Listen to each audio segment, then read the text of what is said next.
Welcome to our video about the fascinating world of Pokemon and their placement on the Tree of Life. Today we take a closer look still at Pinsir and its connection to all butterfly Pokemon. Ready? Let's go! The Stagbeetles, Lucanidae, are a family of beetles Coleoptera belonging to the superfamily Scarabeoidea. This family is distributed worldwide and comprises approximately 1,800 species across about 147 genera. Many species exhibit pronounced sexual dimorphism. In these species, males possess large, strongly toothed mandibles, unlike the females. The number of subfamilies is subject to ongoing debate. In Europe, 14 species from 6 genera have been recorded, with 7 species found in Central Europe.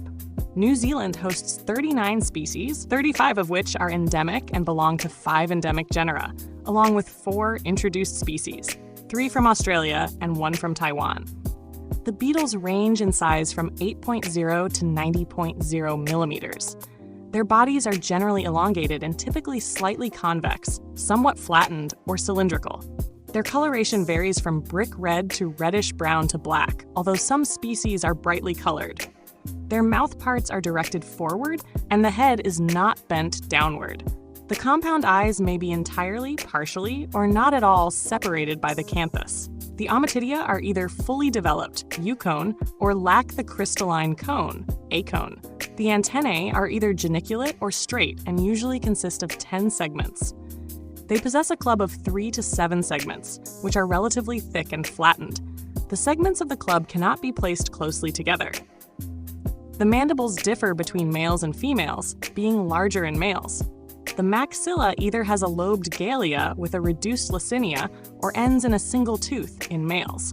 The maxillary palps have 4 segments, while the labial palps have 3 or 4. The impodium is large. The wing vein 2AX exhibits several unique features. The abdomen has 5 visible ventrites, ventral sclerites. The abdominal spiracles are located in the pleural membranes, and those of segments 1 through 8 are functional. In females, the tergites, pleurites, and sternites of the 9th abdominal segment are visible as separate sclerotized areas. Larvae have a broad C-shaped body. The thoracic and abdominal segments are not dorsally divided by folds. The cranium is asymmetrical, with the right side significantly larger than the left. The frontoclypeal suture is visible between the dorsal mandibular articulations. Ocelli, simple eyes, are generally absent. The antennae have 3 or 4 segments and lack a prominent sensory spot at the tip.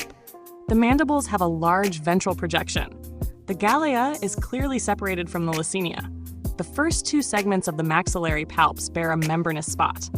Sound-producing organs are present on the middle and hind legs. The hind legs are not shortened. The claws bear 2, 4, or more bristles. Larvae of the subfamily Penacrolucaninae remain unknown to date. According to Bootle and Leschen, following Lawrence et al., the family is divided into 6 subfamilies.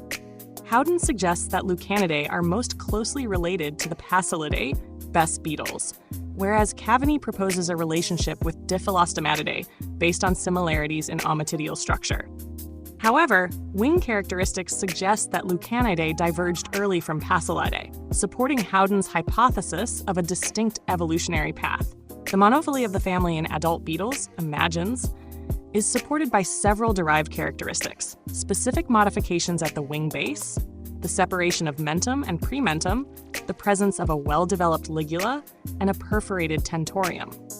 Larval autapomorphies include a straight thorax when viewed laterally, and a C-shaped abdomen, an asymmetrical cranium with the right side significantly larger than the left, the absence of stridulatory teeth on the stipes, membranous, rounded dorsal spots on the palpifer, and the basal palpomere of the maxilla, as well as a sound-producing organ located on the middle and hind legs. That's it for now. In the next episode, we take a closer look at Tauros and its surprising connection to all odd-toed ungulate Pokemon. Feel free to subscribe to our channel, leave a like, and check in next time.